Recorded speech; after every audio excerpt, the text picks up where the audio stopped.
आज next form हम लोग को देखना है equation of line through one given point. अगर एक पॉइंट गिवन है, दिया हुआ है, एक बिंदु से, इसको हिंदी में क्या लिख सकते हैं, एक बिंदु है ना, एक बिंदु से होकर जाने वाली सरल रेखा का समीकरण। ठीक, तो सबसे पहले हम लोग एज्यूम कर लेते हैं क्या, ये एक्स एक्सिस और ये वाई एक्सिस। ठीक है, ए बी एक स्ट्रेट लाइन है, सरल रेखा है, ठीक, जिसपे दो पॉइंट हम लोग ले लिए। क्या क्या लेना हम लोग को, एक ही पॉइंट है। ठीक है, एक क्या x1 y1, जिसको हम लोग क्या बोल रहे हैं, p डैश। और ये तो हम लोग कल भी देखे थे, कौन सा पॉइंट रहता है, ये चर बिंदु रहता है p x, y। ठीक है, तो सबसे पहले क्या करेंगे कि हम लोग इस पे ना जो OX है, इस पे दो परपेंडिकुलर लेंथ ड्रॉ करेंगे, लंब है ना। यहां से P से PM डैश एक लंब डाल देंगे और एक P से PM, दो परपेंडिकुलर लेंथ ड्रॉ कर लेंगे। ठीक है, अब क्या होगा, इसको जब मैच कराओगे, ये P डैश L किस पे डाले हैं, इस पे। ठीक है, तो देखो ये जब एंगल थीटा है तो ये भी एंगल थीटा होगा। कोऑर्डिनेट ज्योमेट्री के रूप में हम लोग देखे होंगे ऐसा कि कोई दो पैरेलल लाइन है, उसको कोई इंटरसेप्ट कर रहा है, तो क्या होता है, इक्वल होता है दोनों, अल्टरनेटिव है, एकांतर कोण बोलते हैं इसको, है ना। तो वैसे ही क्या हो रहा है, देखो ये वाला जो एंगल है यहाँ इसके बराबर हो जाएगा। ठीक है, तो जब ये एंगल इक्वल है तो क्या हो जाएगा भाई, यहाँ पर देखो, अगर हम लोग थीटा निकालना चाहें, टेन थीटा, तो क्या आएगा, ये एक सबसे पहले अज्यूम कर लेते हैं कि let m be the slope of straight line where m equal to tan theta, और थीटा क्या है, inclination angle of straight line, है ना। मान लेते हैं कि m क्या है, दिए गए सरल रेखा की क्या है, प्रवणता है, और m इक्वल टू क्या है हम लोग का, tan थीटा, और थीटा क्या है, इंक्लिनेशन एंगल ऑफ SL, मतलब स्ट्रेट लाइन का जितने से वो झुका हुआ है एक्सिस। ठीक है, तो ट्रायंगल क्या है, P डैश LP, PLP है ना, ट्रायंगल ले लेंगे। तो उस ट्रायंगल में ये अगर 90 डिग्री है तो ये हो जाएगा हम लोग का H, होगा कि नहीं होगा H, और एक हो जाएगा P और ये हो जाएगा B, होगा कि नहीं भाई, परपेंडिकुलर और बेस, ये हो जाएगा लंब और ये क्या हो जाएगा भाई, आधार, होगा कि नहीं, और ये हो जाएगा हम लोग का कॉट। तो tan थीटा बराबर क्या होता है, कौन बताएगा,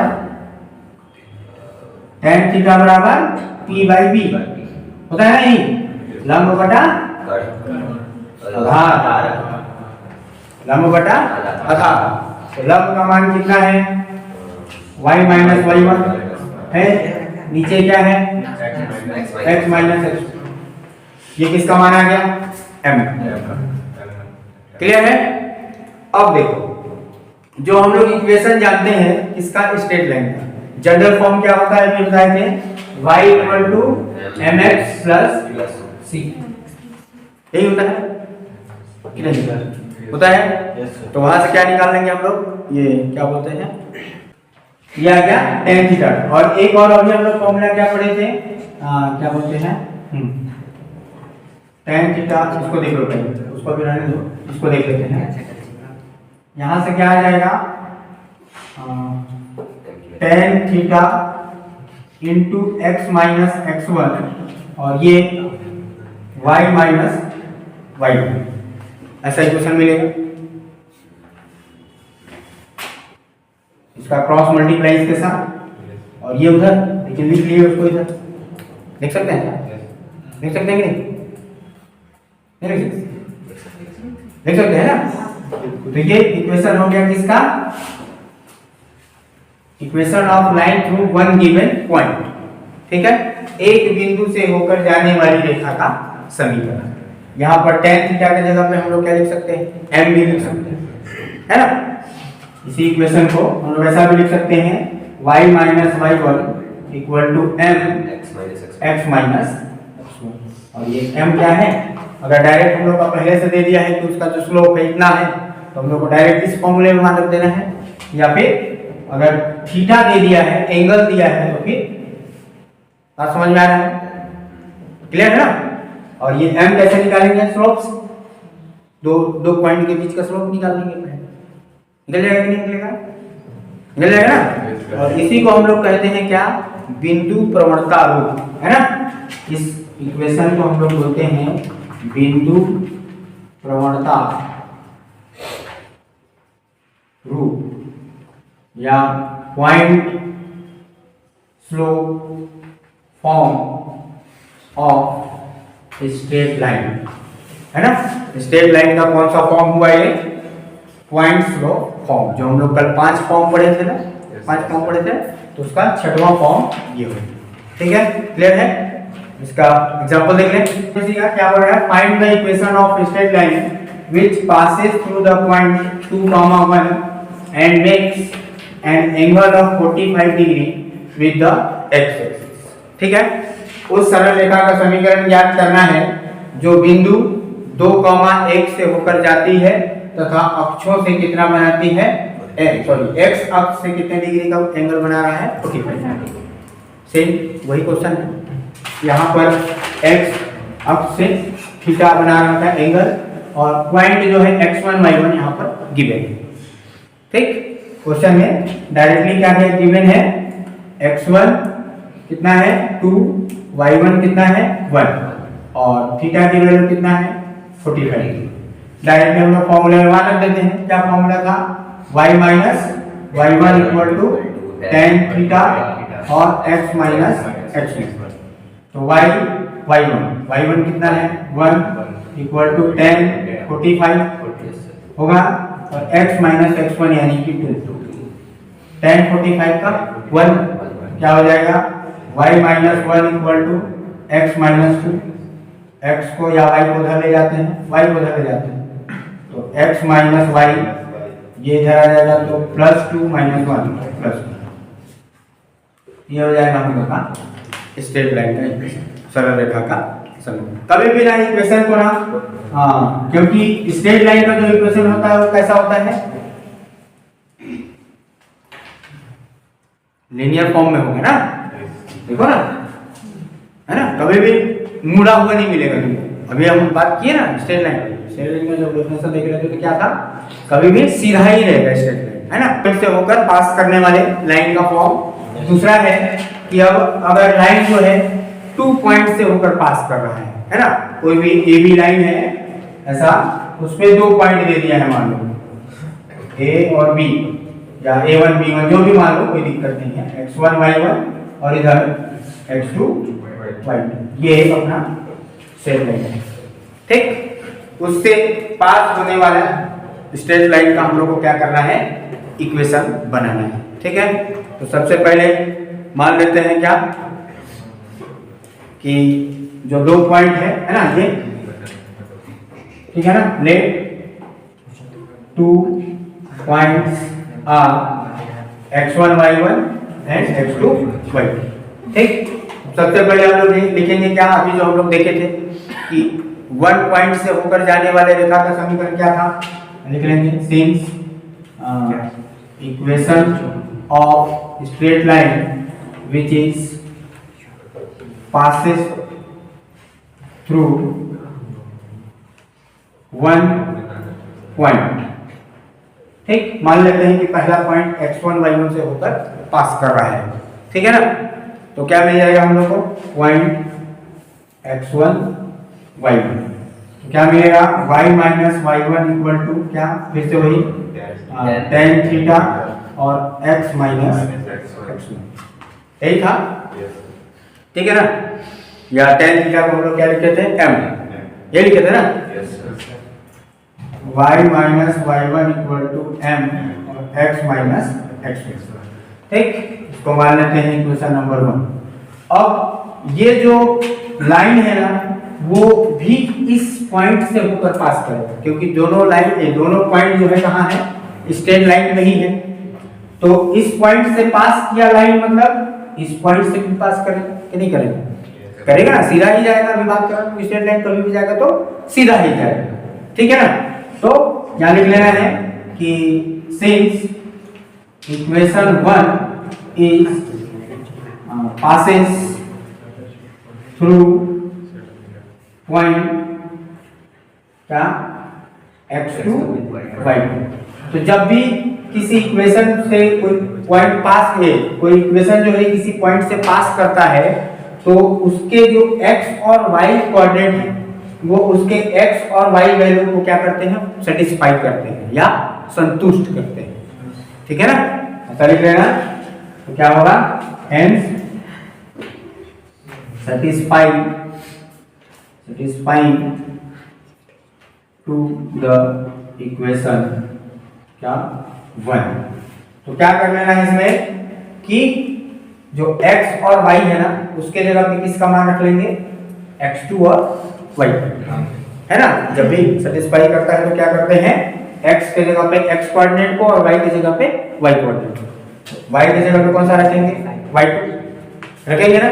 तो क्या मिल जाएगा, y2 माइनस y1 और m और यहाँ पर x2 माइनस होगा कि नहीं होगा, इधर ले जाते हैं। तो क्या मिल जाएगा, y2 minus y1 upon x2 minus x1 m। अभी हो गया हम लोग का क्या, m का मान हो गया कि नहीं, m का मान। अब ये जो m का मान आया है ना इसको वापस उठा के यहाँ रख देंगे। अच्छा, तो क्या मिल जाएगा हम लोग को, देखो कि y minus y1 equal to m यानी कि y2 माइनस y1 अपॉन में x2 माइनस x1 और x माइनस x1। तो ये हो गया हम लोग का दो पॉइंट से होकर जाने वाले रेखा का समीकरण क्या फॉर्म, और इसको हम लोग बोलते हैं दो बिंदु फॉर्म, है ना। सरल रेखा का दो बिंदु फॉर्म या रूप, दो बिंदु रूप हिंदी में बोलो और इंग्लिश में क्या बोलेंगे इसको, हाँ टू गिवन पॉइंट। हाँ इंग्लिश में तो लिखते ही है ना, टू गिवन पॉइंट, ठीक है, फॉर्म हो गया। तो इस फॉर्मूले को हम लोग डायरेक्टली जो है याद कर लेना है और जो भी पॉइंट दिया रहेगा उसको हम लिखना है। क्वेश्चन देखें है कि find the equation of straight line which passes through the point 4, -4 और 3, है ना। उस सरल रेखा का समीकरण ज्ञात करना है जो बिंदु 4, -4 तथा 3, से होकर जाती है, ठीक है। तो सबसे पहले ये हो जाएगा हम लोग का x1 y1 x2 y2, है ना। वहां पर हम लोग को उतना डेरिवेशन करने का जरूरत नहीं, बस हम लोग यह लिख देंगे कि सिंस या वी नो दैट, सीधा है ना, वी नो दैट ऐसा करके लिख लेना है।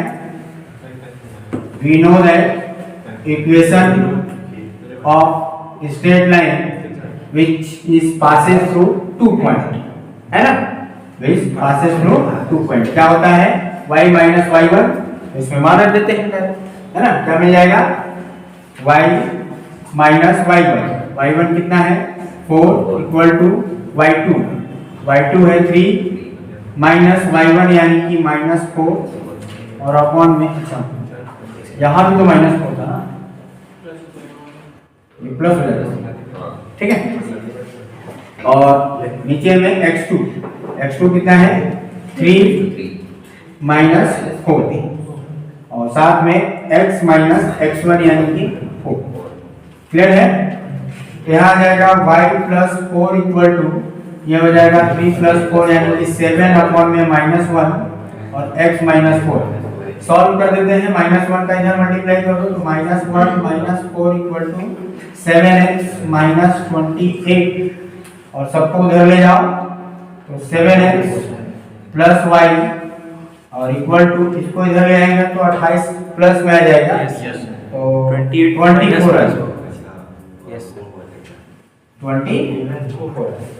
ये हो जाएगा आंसर।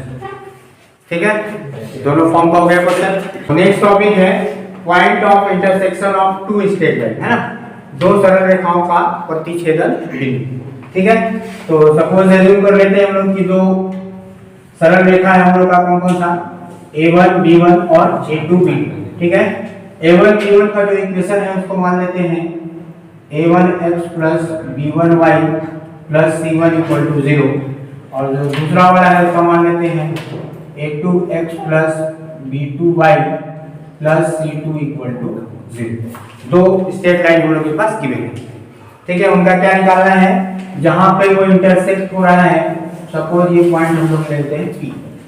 ठीक है, P यानी कि x, y। ठीक, हम लोग को क्या करना है, निकालना है। कैसे निकलेगा, एनी आइडिया?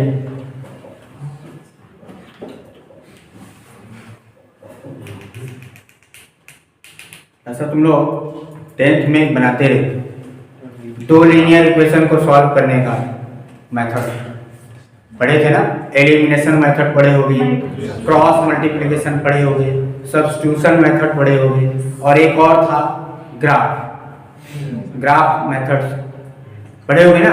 तुम लोग 12th वाले तो पढ़े होंगे, लीनियर प्रोग्रामिंग, है ना, दो इक्वेशन जहां पे क्रॉस करता है उसको सॉल्व करना है। तो उसको सॉल्व करने के बाद x और y का जो वैल्यू आएगा वही उसका क्या होगा, इंटरसेक्शन। मतलब इन दोनों इक्वेशन को हम लोग को सॉल्व करके और क्या करना है, हम लोग को दोनों इक्वेशन को सॉल्व करना है।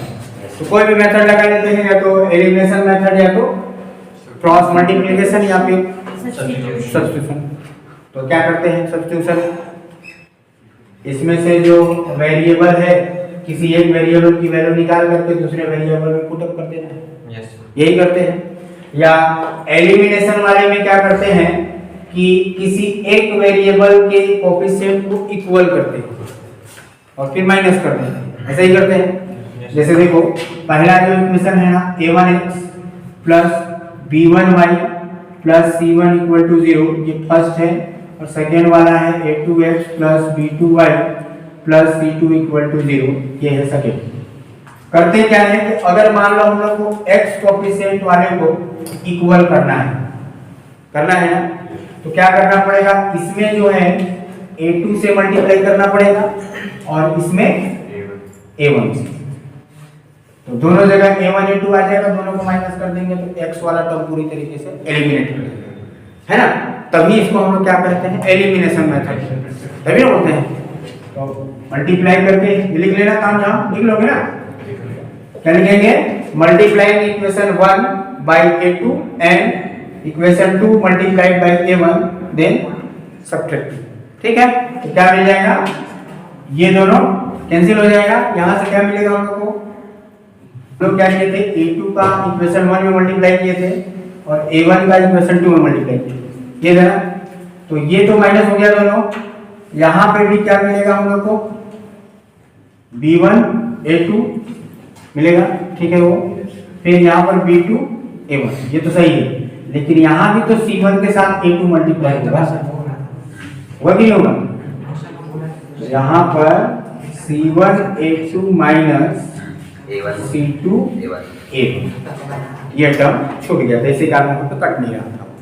ठीक है, अब y का जो मान आएगा वो क्या हो जाएगा, माइनस में c1 a2 minus c2 a1 और अपॉन में क्या आ जाएगा, ये y वाला टर्म है ना, b1 a2 minus b2 a2। ठीक है, ये हो गया हम लोग का y का मान। और फिर से वही कर लेते हैं कि फ्रॉम इक्वेशन 1 या पुटिंग इन इक्वेशन 1, तो फ्रॉम इक्वेशन 1 क्या हो जाएगा, a1x प्लस b1 और y का मान क्या है, माइनस में, ठीक है ना, तो माइनस के साथ करेंगे तो ये टर्म माइनस में आ जाएगा, आएगा माइनस में, और b1 के साथ जो है टर्म उसको लिख लेते हैं c1 a2 minus c2 a1 upon में b1 a2 minus b2 a1, ये हो गया और साथ में प्लस C1 इक्वल टू 0 है। यहाँ तक सही है ना। अब एलसीएम ले लेते हैं। तो इस पूरे टर्म को जब उधर ले जाओगे तो क्या हो जाएगा, ये हम लोग का माइनस में आ जाएगा, आ जाएगा C1 माइनस में आएगा ना, और ये वाला प्लस में आ जाएगा। तो A1x बराबर हो जाएगा C1 माइनस में और ये प्लस में। तो C1 को बाद में लिखते हैं माइनस में, तो प्लस वाले को पहले लिख देते हैं। तो B1 अब अंदर मल्टीप्लाई भी कर दो, तो B1 C1 A2 और माइनस B1 C2 A1 और बटे में B1 A2 minus B2 A1 और प्लस माइनस ना माइनस C1 बटा में 1। अब एलसीएम ले लेते हैं। तो एलसीएम ले लोगे तो क्या आ जाएगा, पूरे का एलसीएम हो जाएगा ये नीचे वाला टर्म आएगा ना, B1 A2 minus B2 A1।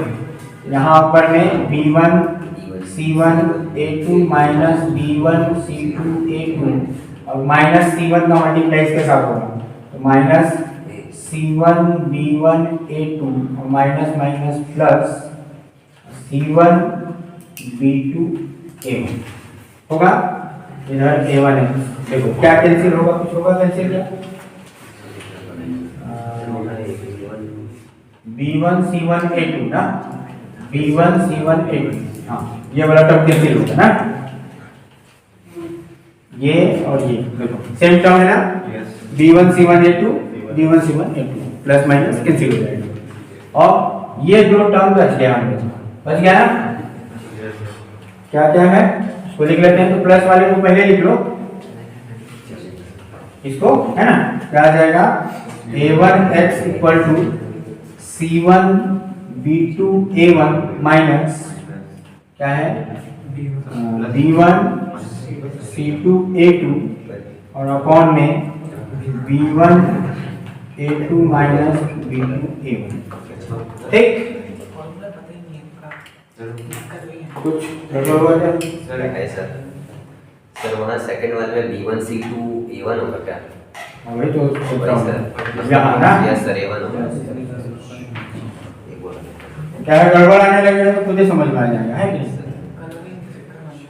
क्योंकि वो कटेगा ही कटेगा, है कि नहीं। क्या होगा, अब देखो ऊपर से जो A1 वाला टर्म है ना कॉमन है ना, कॉमन ले लेते हैं। A1 कॉमन आ गया, क्या बचा C1 B2 minus C2 B1 और अपॉन में B1 A2 minus B2 A1 और इधर A1x, तो A1 कैंसिल, x की वैल्यू क्या आ जाएगा, x इक्वल टू ये C1 B2 minus C2 B1 upon में B1 A2 minus B2 A1। ठीक है, ये आ गया x का मान, ये हो गया y का मान। तो फाइनली हम लोग का जो इंटरसेक्शन पॉइंट आया P x, y, क्या मिल गया बताओ, दोनों को कॉमा में लिख देंगे, है ना, लिख देना इंटरसेक्शन पॉइंट या प्रतिच्छेद बिंदु क्या हो जाएगा, ये जो x वाला टर्म है उसको लिख लेना, फर्क कर देते हैं। तो इंटरसेक्शन पॉइंट जो आया क्या आया दोनों का,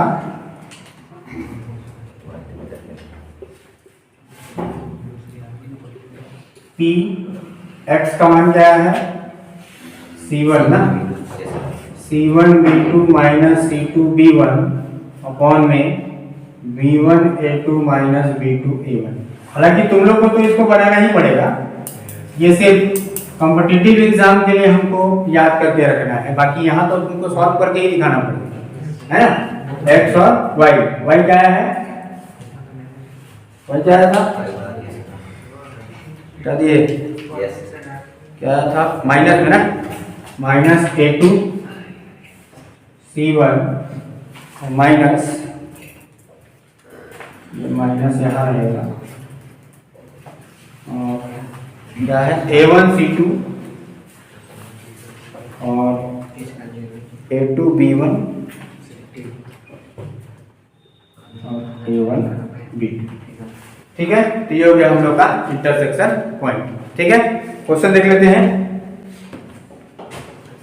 इसका एक क्वेश्चन आया है ना, पिछले बार शायद उसमें आया था, जो ओल्ड स्कीम वाले थे उन लोग का आया था क्वेश्चन है 2x plus 3y equal to 1 minus,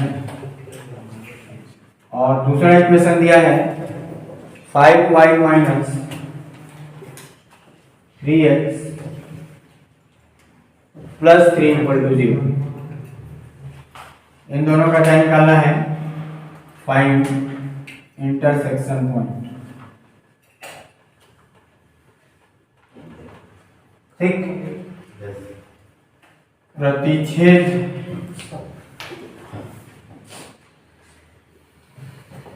बिंदु। चलिए बनाइए तो फटाफट बनाओगे। ठीक, सबसे पहले क्या करना पड़ेगा, हम लोग को उस फॉर्म में लाना पड़ेगा ना, इक्वेशन किस फॉर्म में है ना। और वैसा नहीं भी करोगे तो भी चल जाएगा, कोई दिक्कत नहीं है, वो तो वैसा इसलिए करना है ताकि हम लोग को डायरेक्ट फॉर्म में मान रखेंगे तब, है ना। लेकिन फाइनली हम लोग का प्रोसेस क्या है कि दोनों को सॉल्व करके x और y की वैल्यू फाइंड करना है, बस यही है ना। तो दोनों को लिख लेते हैं एक जगह, क्या हो जाएगा, देखो 2x minus 3y equal to में 1 ये दिया हुआ है, इसको भी थोड़ा जमा लेते हैं तो ठीक दिखेगा। 3x plus 5y और इक्वल टू में -3 हो जाएगा, है ना। तो ये माइनस पहले दिख रहा है, माइनस को हटाने के लिए क्या करना पड़ेगा, माइनस को गुणा कर देते हैं, कर दे गुणा, तो क्या हो जाएगा, ई माइनस गायब हो जाएगा, यहाँ माइनस आ जाएगा और यहाँ भी प्लस हो जाएगा। कोई तनाव किसी को नहीं ना, कोई दिक्कत नहीं होना चाहिए। पीछे जी कहाँ तुम नहीं दुनिया में गायब हो जाए, तो देखते रहो, बाकी बीच में है ना, समझ आना है लेवल से, है ना। ठीक, माइनस का गुणा कर दिया, ठीक हो गया, पहला वाला प्लस में आ गया। अभी हम लोग क्या किए थे, एलिमिनेशन मेथड लगाए थे, मतलब यहाँ 2 है तो ये 3 का गुणा कर देंगे तो 6 हो जाएगा, और इसमें 2 का गुणा कर देंगे तो 6 हो जाएगा, बराबर हो जाएगा। तो क्या कर लेते हैं कि पहला वाला में 3 से मल्टीप्लाई कर देते हैं, दूसरा वाला में 2 से, और माइनस कर देते हैं, तो माइनस प्लस माइनस। अब देखना ये दोनों टर्म तो गायब हो जाएगा, 6 यहाँ पर 3 के 9 -9 y हो जाएगा, और 5 दूना 10 y, तो प्लस 10 y, तो सिर्फ बचेगा y, बचेगा। यहाँ पर ये हो जाएगा -6 और ये +3, तो -3 आएगा, है कि नहीं आएगा, y का मान आ गया। डायरेक्ट काम हम लेके लिखना है ना, वहाँ डायरेक्ट ऐसे कर दोगे तो फिर वो भी डायरेक्ट कर देगा, है 7 नंबर का भी 2 नंबर में ही 2 लोग बना के खाए तो भाई कैसे खेलोगे, ठीक है ना। ताम झाम लिखना है ना, क्या लिखना है, समीकरण 1 में 3 का गुणा तथा समीकरण 2 में 2 का गुणा करके आपस में घटाने पर, है ना, multiplied equation 1/3 and equation 2 multiplied by 2, then subtract, we have y equal to -3। अब यहाँ पे क्या लिखोगे, putting the value of y in equation 1 और 2, किसी में भी, दोनों में से किसी में भी रख सकते हैं, तो क्या मिल जाएगा, y का मान मान लो पहला वाला में रख लेते हैं, तो 2x -3 गुने -3 बराबर 1। अब देखो क्या आ जाएगा भाई, तो 2x ये हो जाएगा +6, उधर जाएगा तो क्या हो जाएगा 1 - 6, तो 2x बराबर हो जाएगा -5 और अच्छा भाई 9 हो जाएगा ना, ठीक 3 के 9 तो क्या हो जाएगा, तो ठीक है ना। तो यहाँ पर हाँ यहाँ पर प्लस होगा, लेकिन उधर जाएगा तो माइनस होना जाएगा, होगा कि नहीं होगा, तो -9 में से 1 जाएगा तो -8 बचेगा। x का मान निकालना है तो x बराबर हो जाएगा 4, ठीक। तो ये हो गया x का मान, ये हो गया y का मान। तो हम लोग के पास जो पॉइंट मिला, क्या मिल गया भाई, p x, y, x मतलब -4, y मतलब -3। डायरेक्ट इस फॉर्मूला में भी रख देते तो भी आ जाता कंपेयर करके ना। ऐसा केस में क्या करना पड़ेगा, जो हम लोग का स्टैंडर्ड इक्वेशन था उससे पहले कंपेयर करना पड़ेगा कि नहीं। a1x + b1y + c1 = 0, और दूसरा था a2x + b2y + c2 = 0। इन दोनों इक्वेशन से ना इन दोनों इक्वेशन का पहले कंपेयर कर लेंगे और ये A1 A2 B1 B2 C1 C2 निकाल लेंगे, फिर लास्ट में इसमें और इसमें रख देंगे। ओके, चलिए छपना है, छप ले चलिए, तो फिर आगे बढ़ते हैं। तो नेक्स्ट टॉपिक है कंकरेंसी ऑफ 3 स्ट्रेट लाइंस ना, इंपॉर्टेंट है।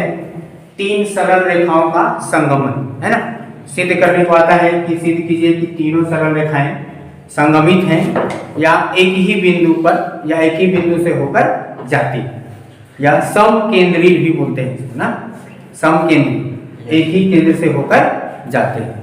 तो देखो होगा क्या ना कि सपोज कर लेते हैं कि 3 हम लोग के पास स्ट्रेट लाइन है, A1 B1 A2 B2 और A3 B3। तीनों का इक्वेशन हम लोग एज्यूम कर लेंगे कि ये इक्वेशन है, ठीक। अब ऐसा होगा कि तीनों एक ही पॉइंट से होकर गुजरेंगे, मतलब क्या कि ऐसा भी हम लोग कह सकते हैं कि 2 लाइन का जो इंटरसेक्शन पॉइंट होगा, जो तीसरा वाला होगा उसके ऊपर होगा नहीं, या तो कहेंगे कि तीनों का इंटरसेक्शन पॉइंट। अब तीनों का इंटरसेक्शन पॉइंट निकालने के लिए फिर नया फॉर्मूला हम लोग जनरेट करें, पैदा करें, उससे अच्छा है कि 2 का तो हम लोग पैदा कर ही दिए हैं अभी, 2 का भी पैदा किए ना कि 2 लाइन इंटरसेक्ट कर रहा है, तो हम लोग के पास आ ही गया है। तो उसी वाले को लेके आगे बढ़ते हैं डायरेक्शन को, है कि नहीं।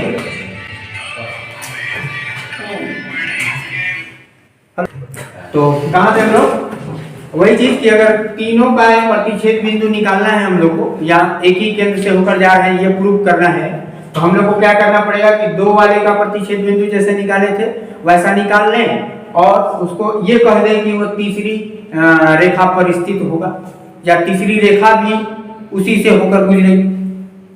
नहीं होगा ऐसा कर सकते हैं कि नहीं कर सकते कि 2 जो लाइन है उसका इंटरसेक्शन पॉइंट है, वो तीसरा वाला जो लाइन है ना वो भी उसी पॉइंट से होकर गुजरेगा, ऐसा कर सकते हैं, कर सकते हैं।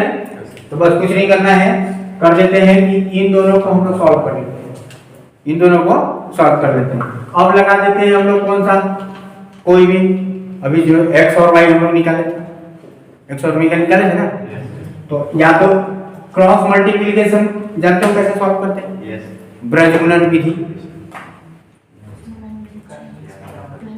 क्रॉस मल्टीप्लिकेशन है ना, जैसे x पे लिखना है तो पहले हम लिखना है सॉल्विंग इक्वेशन 1 एंड 2, तो क्या हो जाएगा x बटे में, देखना x वाला लेना है तो x वाले को छोड़ देना, ठीक। b1 into c2 minus b2 c1, ठीक।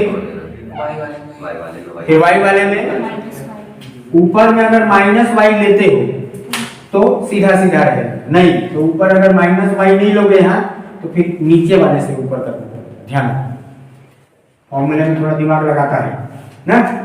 जैसे अभी हम लोग क्या किए, ऊपर से नीचे मल्टीप्लाई किए ना पहले, फिर देन नीचे से ऊपर किए मल्टीप्लाई, लेकिन अगर यहाँ माइनस y नहीं लोगे ना तो फिर पहले नीचे से करना पड़ेगा, मतलब a2 इंटू c1 करना पड़ेगा, है ना, इसलिए हम लोग माइनस ले लेते हैं। तो क्या हो जाएगा, इस बार y वाले को छोड़ देंगे, ठीक है, y वाले को छोड़ेंगे तो क्या हो जाएगा भाई, a1 c2 minus a2 c1 और लास्ट में कांस्टेंट यानी कि 1 अपॉन, और इस बार c1 को छोड़ देना है a1 b2 minus b2 a2 b1, ऐसा ही है, आएगा ना, a1 b2 c1, हाँ ठीक है। अब देखो एक बार क्या करेंगे, एक बार इसके इक्वल में इसको लिख लेंगे, एक बार इसके इक्वल में, ठीक है। तो क्या हो जाएगा, जब इसके बराबर लिखेंगे तो x को यही रहने दो, पूरा को उठा के हटा दो, है ना, समझ लो की बात, इसको बराबर लिखेंगे, x को यही रहने दो, इसको उठा के यहाँ बैठा दो, क्या हो जाएगा, x बराबर b1 c2 minus b2 c1 बटे में a1 b2 minus a2 b1, ये हो गया x का मान, हो गया। अब वैसे ही जब y वाला को लेंगे तो इस बार y वाले को यहीं छोड़ दो, इसको वहां टांग दो सीधा सीधा, तो क्या हो जाएगा भाई, y बराबर a1 c2 minus a2 c1 बटे में A1 B2 minus A2 B1, और माइनस भी है तो माइनस को भी यहाँ काम हो गया, x और y आते। ऐसा भी पिछला वाला क्वेश्चन को हम लोग बना सकते थे, इसीलिए हम इसको बनाए दूसरा मेथड ना। पिछला वाला जो तनाव था उतना तनाव अगर काम जब आ रहा है तो बन जाए, इसे आएगा आंसर वही, कोई दिक्कत नहीं।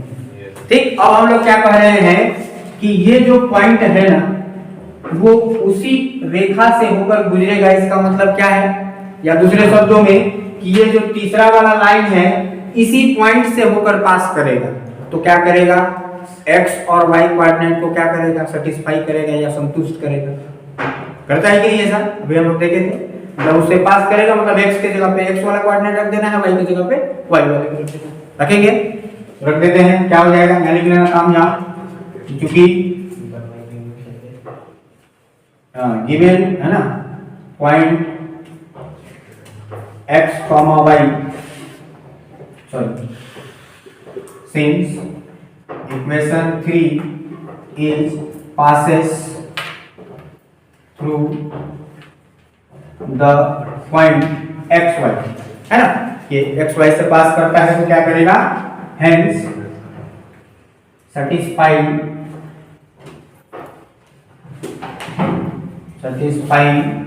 the equation, मतलब x के जगह पे ये वाला मान रख देते हैं, y के जगह पे इसमें ना, तो क्या आ जाएगा देखो, x के जगह पे मान रखेंगे तो लबड़ानी करो जी, a3x, x मतलब b1 c2 minus b2 c1 बटे में a1 b2 minus a2 b1, ये हो गया x, हो गया कि नहीं, प्लस b3, तो b3 y, तो y यहाँ माइनस है तो पहले ही माइनस ले लेते हैं। ठीक, और क्या बचेगा, a1 c2 minus a2 c1 और बटे में a1 b2 minus a2 b1 और साथ में c3 इक्वल टू 0। ये आ गया।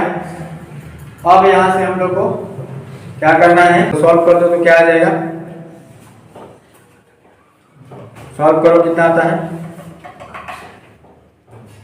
ये वाला दोनों सेम है, नीचे वाला तो सेम है दोनों, ऊपर वाला रख करें, तो नीचे से देखो एलसीएम आ जाएगा हम लोग का क्या, a1 b2 minus a2 b1, यहाँ भी वही है यहाँ भी वही है, अब इसके बटे में कुछ नहीं है, मतलब कि वही होगा। तो ऊपर में यहाँ गुणा करने का कोई जरूरत नहीं है, तो ये सीधा सीधा हो जाएगा a3 in bracket b1 c2 minus b2 c1 और minus b3 in bracket a1 c2 minus a2 c1,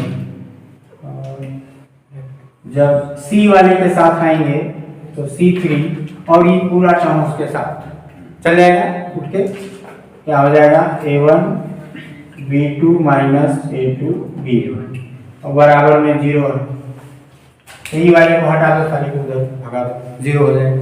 तो क्या मिल गया हम लोग का, ये वाला कंडीशन मिल गया ना, क्या कंडीशन मिल गया, a3 b1 c2 minus b2 c1 minus b3 a1 c2 minus a2 c1 plus c3 a1 b2 minus a2 b1 equal to 0। तो तीन स्ट्रेट लाइन या तीन सरल रेखा समगामी होंगे, एक ही केंद्र से होकर गुजरेंगे या एक ही बिंदु से होकर पास करेंगे, के लिए क्या शर्त होना चाहिए, इतना होना चाहिए, इतना बराबर 0 अगर प्रूव हो गया तो कह देंगे कि तीनों लाइन जो है क्या है, एक ही पॉइंट से होकर पास करेगा, या कंकरेंसी है ना। या अगर इसी को हम लोग डिटरमिनेंट्स के फॉर्म में लिखेंगे तो क्या हो जाएगा, थोड़ा सा जादू कर देते हैं हल्का सा, इन डिटरमिनेंट्स फॉर्म है ना, डिटरमिनेंट्स फॉर्म में लिख देंगे तो डायरेक्टली क्या हो जाएगा भाई, देखो a1 a2 a3 b1 b2 b3 और c1 c2 c3 equal to में 0। ये हो गया हम लोग का कंडीशन। कंडीशन फॉर कॉन्करेंसी, सही है ना, Yes. कॉन्करेंसी, या तीन सरल रेखाओं के संगामी या समकेंद्री होने की शर्त। ठीक है, तो डायरेक्टली हम लोग क्या कर लेंगे, इसका एक क्वेश्चन मेरे को याद आ रहा है कि इसका क्वेश्चन जो है तो आया है कि ऐसा क्वेश्चन दिया था कि 3 लाइन दे दिया है और बोला था कि find the value of k या m था, कुछ अननोन एक वैल्यू था मिसिंग, है ना, मतलब जो भी कांस्टेंट टर्म है कि कोई भी a1 या b2 के जगह पे एक कांस्टेंट दे दिया था k, और बोला था कि अगर ये तीनों लाइन जो है कंकरेंसी है तो find the value of k। ठीक है, तो क्वेश्चन को देख 5 मिनट अपने मुंह को थोड़ा सा विराम दे दो ताकि हम हाथ चला पाए।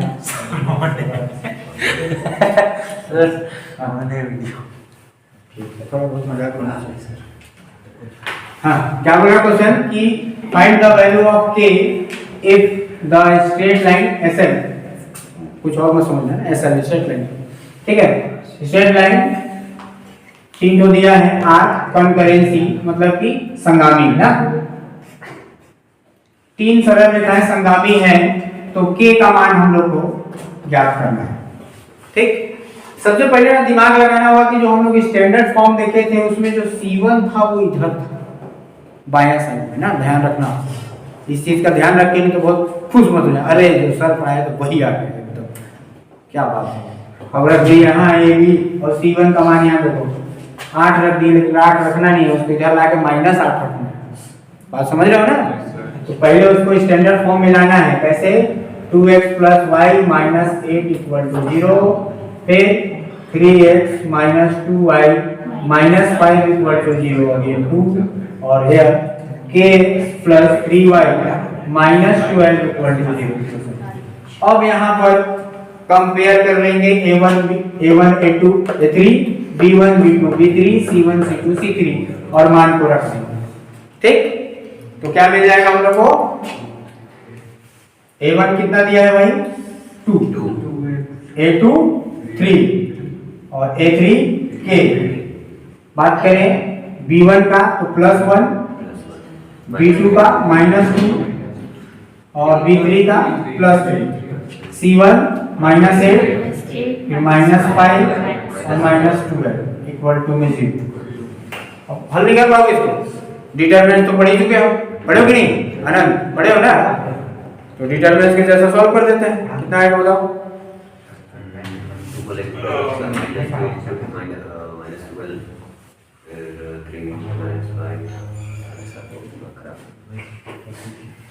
इसको या तो इस फॉर्म में रख के 0 सॉल्व कर सकते हो या तो फिर से वैसा ही मेथड लगा सकते हो ना, बुक में वैसा ही बनाया हुआ है। कैसे, पहले इन दो इक्वेशन को सॉल्व कर लेना, x और y की वैल्यू आएगा, उस x y की वैल्यू को इन दोनों में रख देना तो k आ जाएगा, आएगा कि नहीं आएगा, आएगा ना, वैसे भी बना सकते हैं ना, समझ रहे हो कि नहीं, या तो क्या कर लो कि इन दोनों को हल करके x और y का मान निकालो, फिर वही काम जान लो कि चूंकि तीसरी रेखा भी क्या होगा उससे गुजरेगा, तो x और y की जगह पर मान को रख दोगे तो k नहीं आ जाएगा, क्या वैसे भी आ जाएगा। हमने तो यहाँ पे लिख लो कि we know that for concurrency for 3 straight line ये फलाना = 0, इसमें डायरेक्ट मान रखे, अब डिटरमिनेंट को जैसे सॉल्व करते हैं वैसा सॉल्व करते हैं। ठीक है, तो कितना हो जाएगा, एक्सपेंड कर लेते हैं डायरेक्ट, ज्यादा दिमाग लगाने से अच्छा, तो 2 क्या डायरेक्ट करें, ये छोड़ देंगे तो हो जाएगा +24 और -15। ठीक है ना, बीच में -1, ठीक, इसको छोड़ देंगे क्या आ जाएगा 3 × 12 -36, 12×36 और माइनस प्लस 5k होगा कि नहीं, फिर -8, अब इसके लिए वाला छोड़ देंगे 3k 9 और +2k होगा, -+2k सॉल्व कर लो, कितना आ जाएगा, ये हो जाएगा 24 और 15 कितना जी 39, तो 39 गुना 78, ठीक है। यहाँ पर माइनस को गुणा करना पड़ेगा, minus minus plus 36 minus 5k, यहाँ हो जाएगा माइनस 72 और माइनस 16k, हो गई।